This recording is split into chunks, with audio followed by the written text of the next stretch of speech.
नमस्कार, सत्यदर्शन न्यूज मध्ये आपले स्वागत आहे. मी पायल शहा. एक नजर टाकूया आजच्या ठळक घडामोडीवर.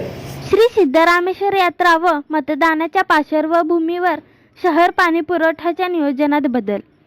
महानगरपालिकेच्या निवडणुकीसाठी गुरुवार दिनांक 15 जानेवारी 2026 रोजी मतदान होणार असून त्या दिवशी सकाळी 9 ते सायंकाळी 6 वाजेपर्यंत संपूर्ण सोलापूर शहराचा पाणीपुरवठा बंद ठेवण्यात येणार आहे. तसेच ग्रामदैवत श्री सिद्धरामेश्वर यात्रेच्या धार्मिक कार्यक्रमांतर्गत मंगळवार दिनांक 13 जानेवारी 2026 रोजी अक्षदा सोहळा आयोजित करण्यात आला आहे.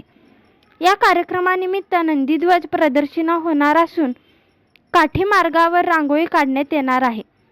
त्यामुळे पर्सिवल टाकीवरून होणारा नियोजित सकाळचा पाणीपुरवठा दुपारनंतर सुरू होणार असल्याचे महापालिकेने स्पष्ट केले आहे. याशिवाय उजनी व भवानीपेठ पंप हाऊसवर अवलंबून असलेल्या भागांमध्ये 3 दिवसाआड होणारा नियोजित पाणीपुरवठा गुरुवार दिनांक 15 जानेवारी 2026 पासून एका दिवसाने पुढे ढकलण्यात येणार आहे.